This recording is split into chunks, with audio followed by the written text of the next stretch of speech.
I'd like to begin by again thanking Duncan for organizing this workshop, and just to say in all sincerity, it is a joy to be back at Purdue. I'm so deeply indebted to both Professors Harris and Smith, and to be here with you thinking and discussing together is a genuine pleasure. It was also a real delight to get the prompt for this workshop, because at first glance, of course, Harris and Deleuze make sort of an odd couple. And so the first place I went to thinking about their convergence was Harris's critique that's come up a couple times in the last 2 days of Deleuze's philosophy as navel-gazing.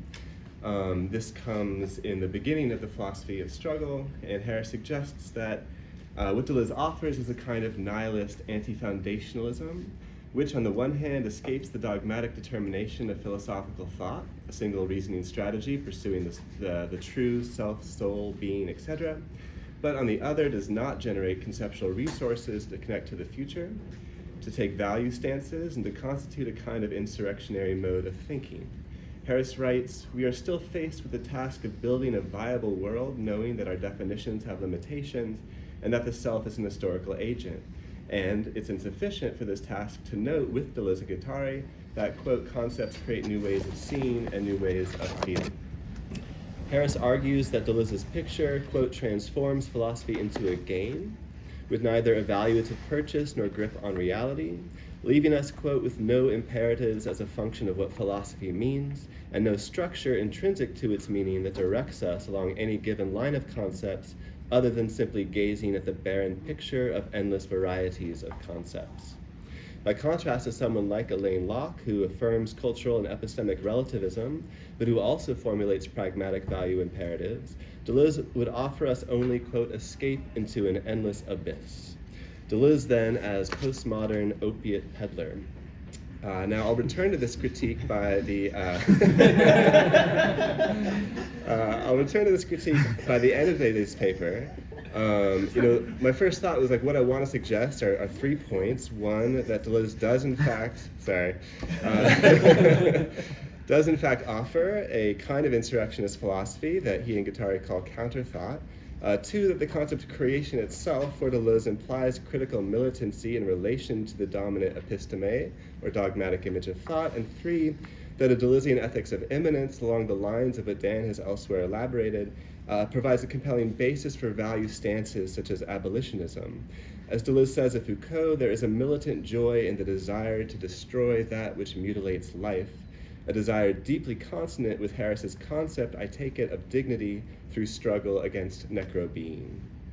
But I want to make this argument indirectly, because I decided instead of writing a Deleuze paper that would be framed by Harris, I wanted to instead write a Harris paper that would be framed by Deleuze. And so what I hope to do is to sketch Harris's philosophy of struggle through the lens of Deleuze and Guattari's category of minor literature. In addition to providing what I hope is a fruitful depiction of important aspects of Harris's thought, my aim is to outline the contours of what might be called minor philosophy, a conception of philosophy as insurrectionary counterthought emerging transversely between Harris and Deleuze. So first, a very brief summary of minor literature. In the third chapter of their Kafka book, Deleuze and Guattari introduce the concept according to 3 aspects. First, in minor literature, they write language is affected with a high coefficient of deterritorialization. So language, as the very form and substance of literary expression, undergoes a kind of intensive transformation or becoming minor, bypassing established models of meaning, destroying cliches or conventional image, and inventing new expressive possibilities and positions of enunciation. Second, in minor literature, everything is political, by contrast to the individual affairs of major literature with their focus on marital relations and the family. Third, in minor literature, everything takes on a collective value, giving expression to collective, this is a quote, collective and even revolutionary enunciation, rather than the individual genius of a literary master. So for Kafka, literature is the concern of the people rather than a matter of intellectual history. Ultimately, the term minor doesn't just qualify certain literatures, but designates the revolutionary conditions of all literature. And similarly, transposing these categories of analysis from literature to philosophy, we might say minor philosophy would indicate the revolutionary conditions of any given practice of conceptual production. Indeed, at the end of their third chapter in Kafka, just after asserting the imperative to know how to create a becoming minor, Deleuze and Guattari ask parenthetically, is there a hope for philosophy, which for a long time has been an official referential genre? This question takes on added dimension 5 years later in A Thousand Plateaus, when they write, ever since philosophy assigned itself the role of ground, it has been giving the established powers its blessing and tracing its doctrine of faculties onto the organs of state power. To pose the question of a minor philosophy is thus to inquire into an anti-foundational mode of thought engaged in struggle against dominant forms of power knowledge, a kind of counterthought or outside thought that would destroy images, as a quote, would place thought in an immediate relation with the forces of the outside, in short, that would make thought a war machine. Minor philosophy would then figure a kind of revolutionary abolitionism, taking up affective and conceptual arms against myriad apparatuses of capture and subjection. With this overview in place, so let's examine each aspect of minor philosophy as it pertains to Harris's philosophy. And I'll spend the most time on the first, and I had to cut a lot, so maybe we could talk about some of the cutting room floor materials later. The first aspect involves a philosophy that would deterritorialize its proper mode of expression and the episteme from which it emerges, including inherited conceptual schemes, reasoning strategies, models of truth, and formations of tradition. Here it may be helpful to recall Deleuze's discussion of noology in Difference and Repetition, specifically his emphasis on dismantling the dogmatic image of thought, which, under the guise of good sense, presupposes an affinity between thought and the true, a presupposition that conceals the exclusionary and contingent character of the will to truth itself, together with the nature of truth as production rather than adequation. Deleuze writes, the conditions of a true critique and a true creation are the same, namely the destruction of an image of thought which presupposes itself, and the genesis of the act of thinking in thought itself. By thinking otherwise, minor philosophy would thus set about destroying the image of thought that philosophy has assumed for itself, a kind of state form that sanctifies a particular method of reasoning as universally valid and foundational for the pursuit of eternal or essential truths. Another way to think about minor philosophy about how it would deterritorialize philosophical thought is by considering the distinction Foucault draws between two different kinds of veridical regime, or two series in the Western history of truth. On the one hand, a series that Foucault calls truth demonstration, a technology, this is a quote, a technology of demonstrative truth joined to scientific practice, which presumes the ubiquity, constancy, and universal accessibility of truth and develops methods for its observational discovery. And on the other hand, a different series of the truth, which does not belong to the order of what is, but to the order of what happens. A truth, therefore, which is not given in the form of discovery, but in the form of the event. Conceived as an event, then, truth is precisely a matter of production rather than adequation, and does not call for method, but for strategy. On this model, truth belongs to the order of becoming, to what happens rather than what is, to the singular, contingent, and emergent, rather than the universal, necessary, or eternal. I take it that Elaine Locke articulates something adjacent in a passage from Values and Imperatives that Harris quotes more than once. Quote, all philosophies, it seems to me, are in ultimate derivation philosophies of life and not of abstract, disembodied, objective reality, products of time, place, and situation, and thus systems of timed history rather than timeless eternity, or even more bluntly, phenon. Truth is what hastens the dislocation of the colonial regime, what fosters the emergence of the nation. Similarly, then, we might say that minor philosophy contests the dogma binding thought to the true, where the true takes the form of truth demonstration, discoverable by reason, rather than that of truth event. And indeed, from this perspective, Harris's philosophy of struggle may be said to destroy the dominant self-image of thought that philosophy gives to itself. Hence, for example, Harris's various critiques of Plato and Socratism as a major canonical form of this dogmatic image of philosophical thought. On Harris's view, the very tradition of Western philosophy itself is constructed not on the basis of objective epistemic warrant in search of the true and the good, but for the purposes of cultural hegemony and the founding of self-serving values. He writes, Quote, historians and philosophers of Western iconography perpetuate a range of images about esteemed philosophers by shaping stereotypes of what was important in their philosophies. The episteme of Western philosophy makes possible esteem for its followers not because the episteme and content are accurate, true, or rational, but because it is possible to see its members as agents and authors, authentic, potent. Minor philosophy will then seek to destroy these traditional images. Take, for example, the contrary story that Harris tells of Plato's sojourns to Syracuse, a counter-narrative that resists the cliché of the reasonable, benevolent philosopher attempting to persuade an unjust and unreasonable tyrant. Framing the Western tradition of rationalism as one of cultural imperialism, betraying the arrogance of the colonizer, Harris writes, quote, I simply do not take Plato's account of his situation as warranted, namely that his virtuously motivated failure was due to Sicilian tyrannical irrationality. Plato's arrogance is motivated by his misguided sense of certainty, the use of reason as if it were sacrosanct, end quote.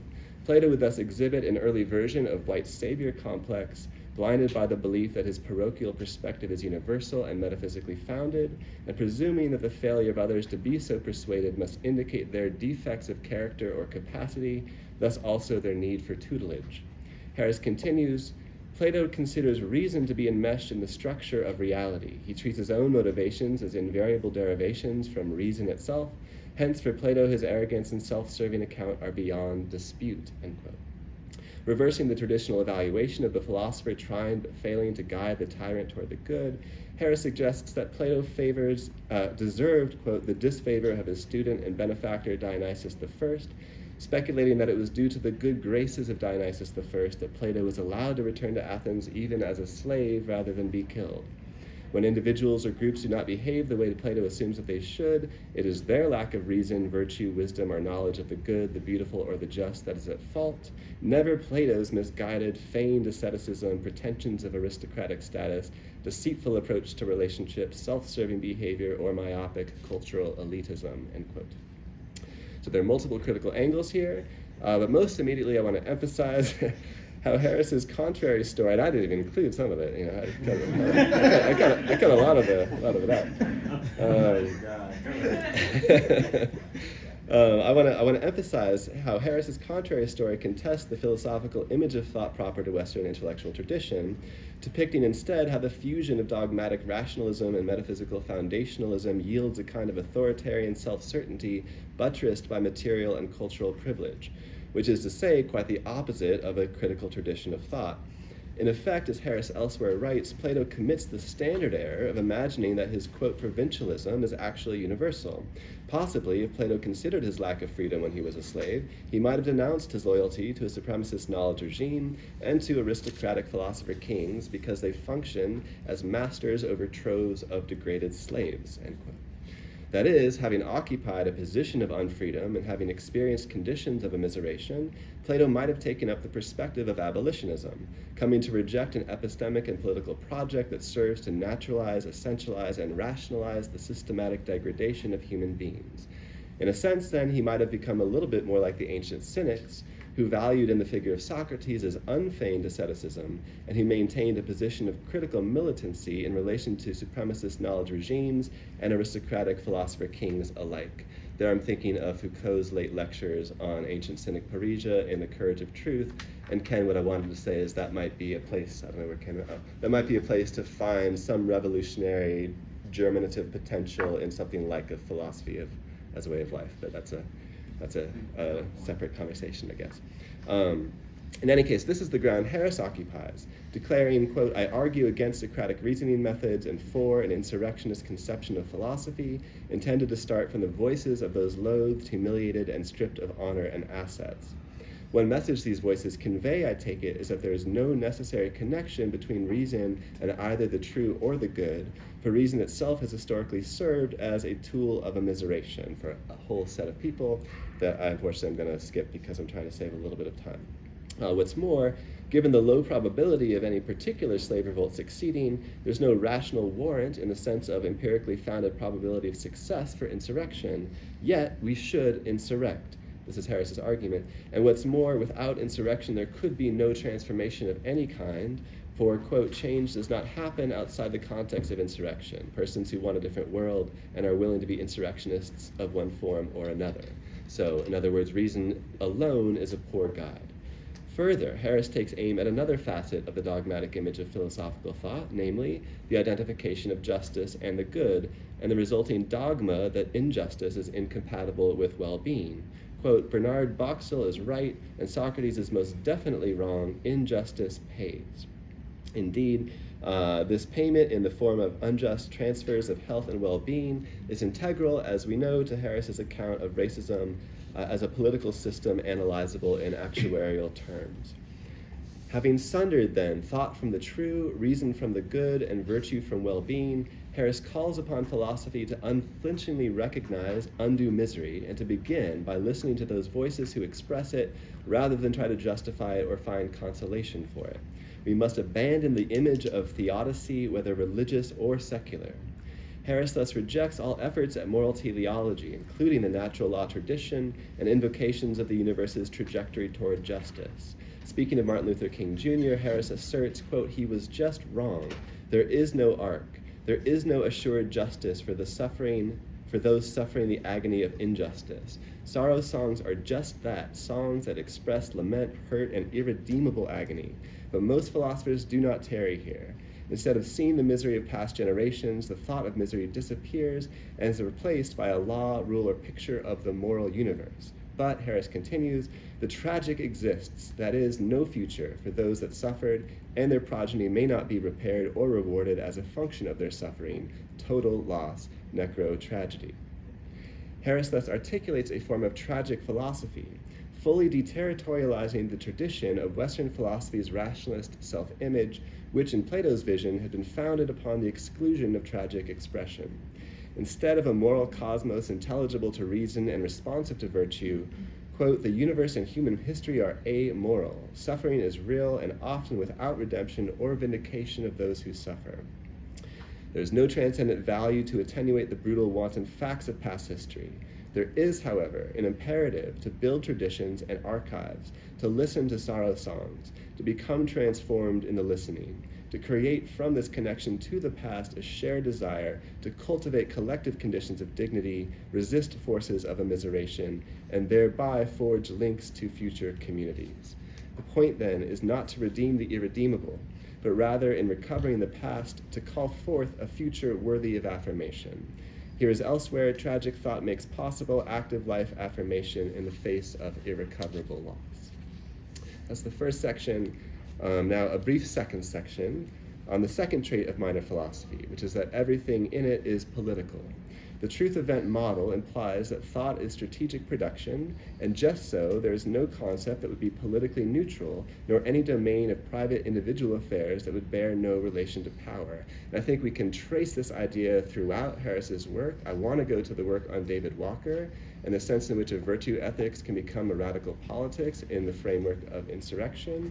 But because of time constraints, etc., I just want to briefly focus on Harris's analysis of dignity, for I think it illustrates the political nature from the perspective of minor philosophy of what is characteristically individualist for major philosophy. For Harris, dignity is not an abiding essence or intrinsic trait of individual personhood. Rather, quote, dignity is a desire that is too often treated as if it were an essence inhering within sentient beings or posited as a mysterious inherent thing in itself that all persons have. That is, dignity is a kind of enabling condition for healthy agency that must be collectively created and that may become the site and object of struggle. Harris continues, dignity exists as a function of conditions that make possible well-being. It is a condition that makes what it is that is conceivably inalienable. That is, the possibility of a world without collective degradation, subjection, delimiting boundaries between peoples. Crossing the idioms of Deleuze and Fanon, we might say that dignity is the actualization of a new humanity, the production of a new possible through the transformation of historical conditions of dehumanization. In other words, for Harris, dignity is a transformative political concept, calling for insurrectionary struggle against the conditions of collective degradation that disenable self-regarding healthy agency. As constitutive desire and enabling condition, dignity must nevertheless be created. Speaking again with Deleuze, we might say it is intensive rather than inherent, which I think is also why it can't be exhaustively captured by any given set of extensive gestures or comportments. It is an intensive becoming realized through practices transforming a set of material conditions rather than a pre-given personal essence. More generally, this may suggest that well-being is constituted through struggle against necrobeing, against that which mutilates life. In any case, the dignity of the person is not the private affair of the individual, but rather, given prevailing conditions of subjection, an insurrectionary political project. Now just the third section, and to conclude.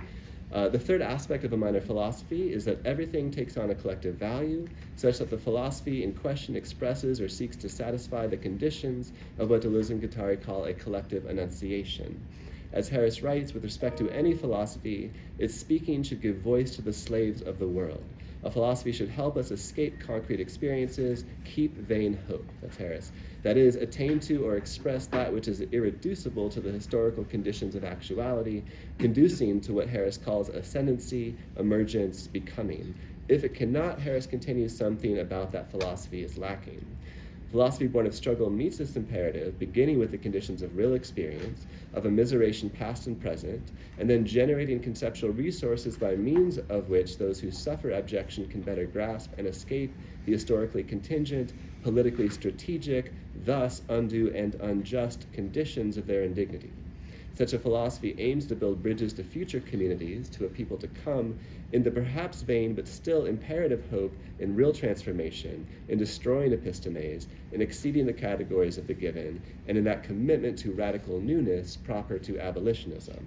I would suggest that Harris's philosophy of racism illustrates this collective orientation of minor philosophy, which I take it guides his work and thought more generally.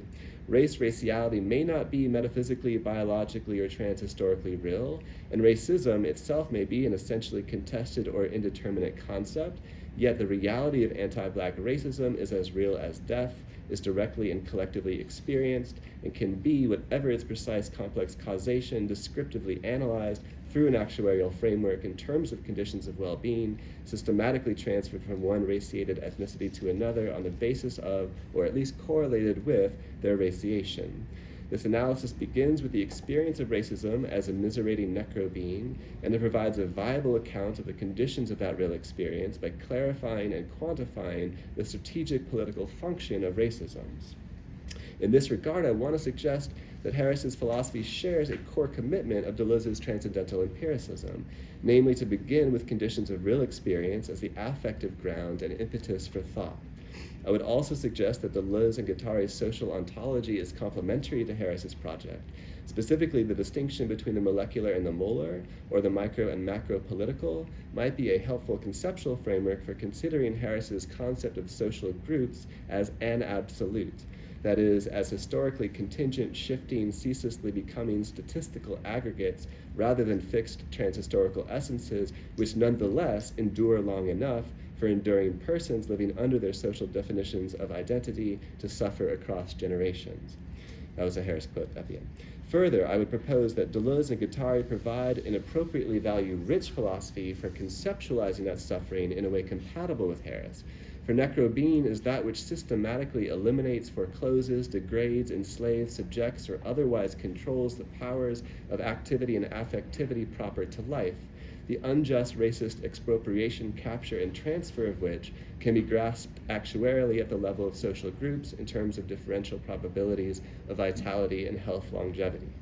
And the kinds of pragmatic values and imperatives that Harris affirms, including reciprocity, mutual respect, recognition, and unmerited trust, are precisely those that comport with the Deleuzean ethics of immanence, in which there should be no trade-off between augmenting the powers of activity and affectivity of one person or group and those of another. Rather, the imperative is to create connections, bridges that promote reciprocal vitality across boundaries of all kinds. Finally, then, to return to Harris's critique of Deleuze, I believe there are two key aspects of Deleuze's conception of minor philosophy missing from Harris's analysis. First, creation always has a critical edge. At the noological level, this means concept creation co-arises with struggle against dogmatic images of thought, hence the category of counterthought.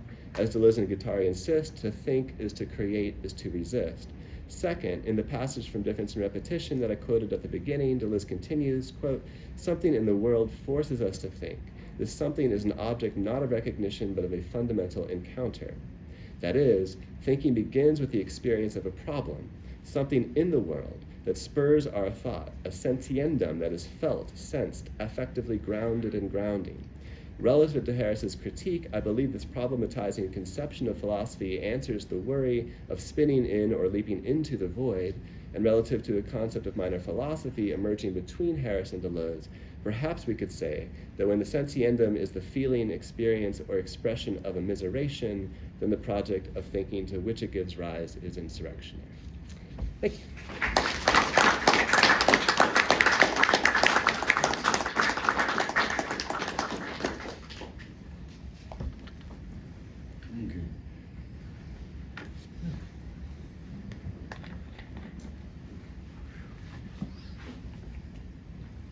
Thank you.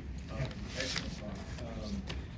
There was a bit there where the two things that are missing, and the first was all concept creation is critical.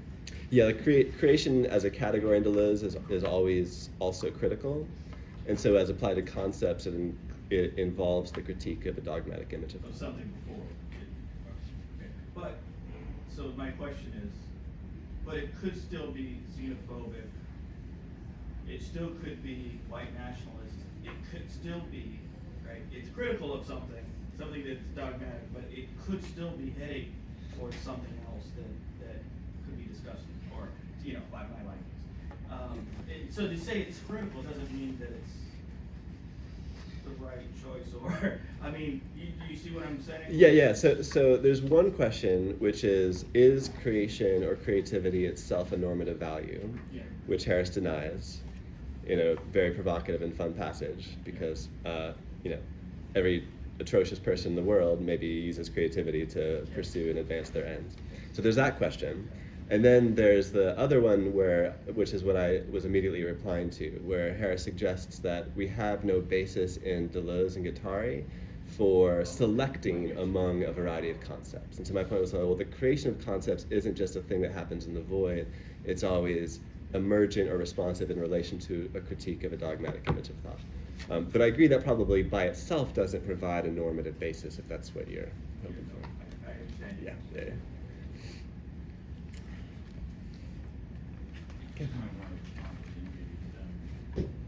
Can we really call that creative? Like, if I'm like generating all this white supremacy and all this, is that creative?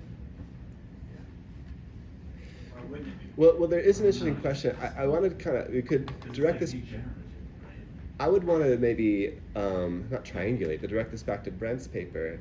So Brent talked about how the new as a category is that which is always non-hierarchical.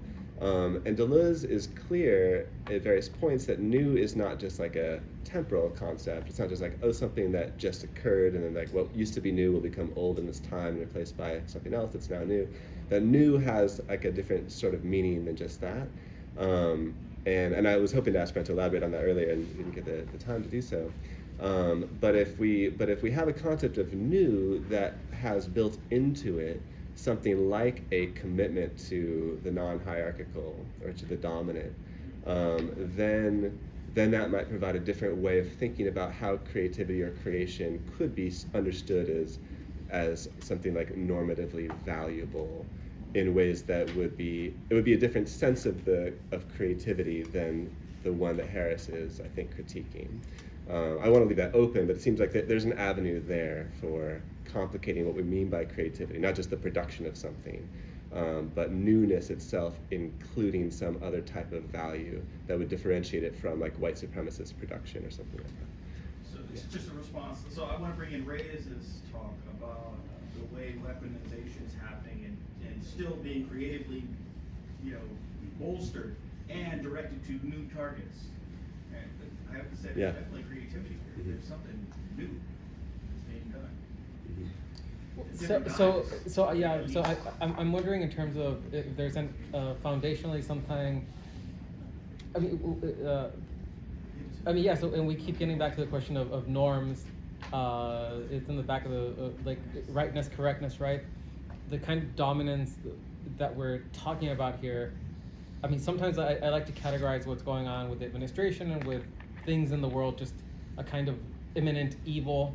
In fact, Alain Badiou has a small book, something like an essay on evil, and so I think that I think that Deleuze requires, or it's already contained in somehow in the ethics of immanence, something of an imminent evil that he can just say, that's not what we mean when we say create. And I wonder, because also in Deleuze, right, we have this idea of pack mentality or affect, and I'm totally in line with that terminology, and I like it, but that kind of dominance that's inherent in Deleuze that he's critiquing, I think that maybe it just needs to be more explicitly defined, and maybe it already contains the tools for critiquing that kind of dominance. Mm-hmm. Right. So yeah. So thank you. That one. Sorry, Alan. Do you mind if I? Lee, one way to maybe think about this is, so why do Deleuze and Guattari say to think is to create is to resist, and for them creation and resistance are always synonymous. I think it's because to create something means to transform the conditions of actuality. And if the conditions of actuality are themselves structurally racist, white supremacist, then additional productions of white supremacy won't count as transforming those conditions. And therefore, it wouldn't count as creation in the sense that Deleuze and Guattari mean it.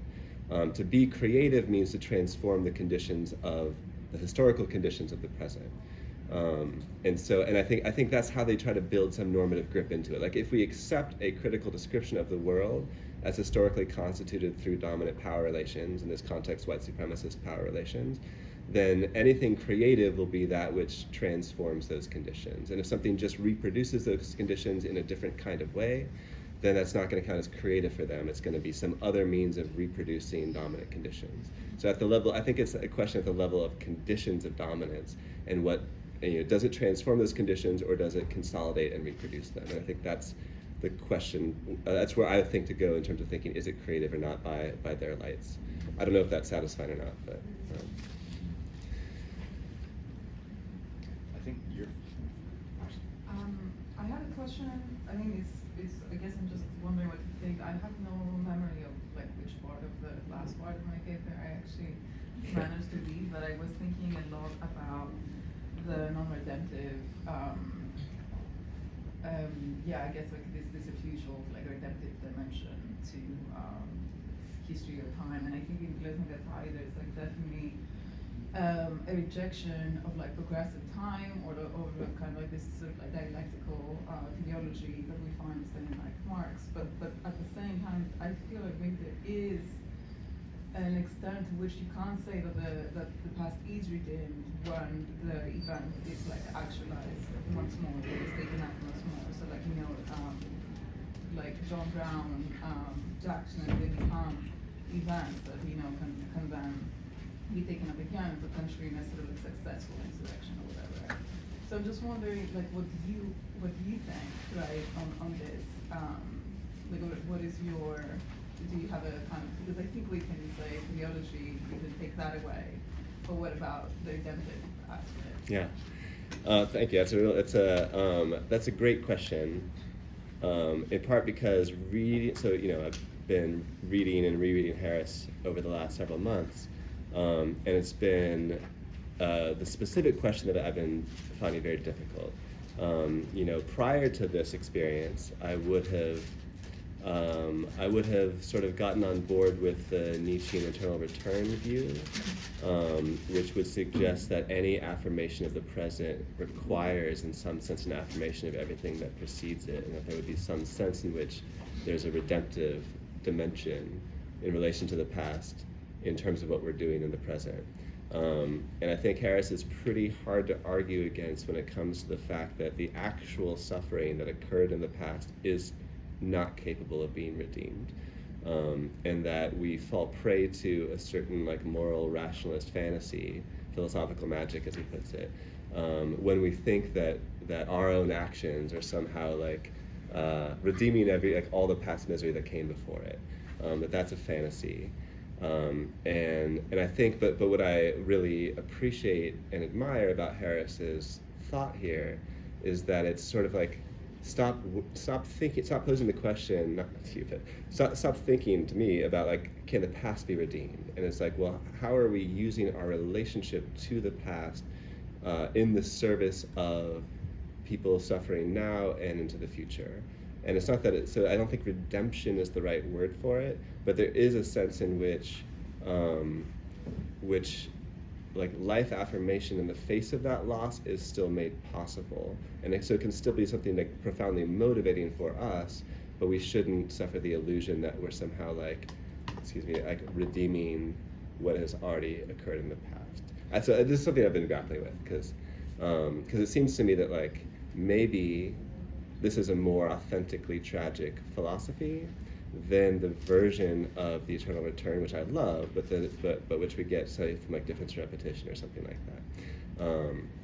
So I think, yeah, I think there's a I don't know what the right word is, but there's a tragic dimension of Harris's thought that's deeply challenging that I think has moved me away from a little bit that notion that the past is always taken up in the present and can be like transvalued through our own activity. There's this, anyway. So I'm something, clearly I don't have a good answer because I'm kind of grappling with that. I guess maybe just like a very quick follow-up. Yeah, of course. The difficulty I have is that essentially, the moment that you say that there might be or there can be something like a tradition of your press, even if it is like a fictional, if you see events as like mutually communicating, as Deleuze would, right? Yeah. Then there is a line of a history of those who resist, which makes it very difficult to not see any kind of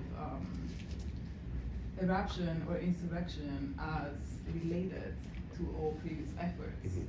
And in that sense, its success would be the success of all those that came before. And only in that sense I would say that there is but I agree with it's not a redemption of suffering, it's more just like a shared but yeah. Right, and then it's like, well, then it's in the service of those to come rather than those who came before, I suppose.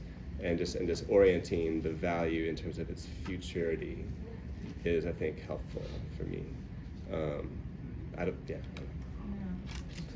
Maybe one interjection is like, maybe it's about the difference between redeeming the past and carrying the spirit forward. Yeah, absolutely. All right, so we're already over time. So I think there are more questions. Maybe we can continue those in the break. So we'll take 10 minutes. Thanks, Eric.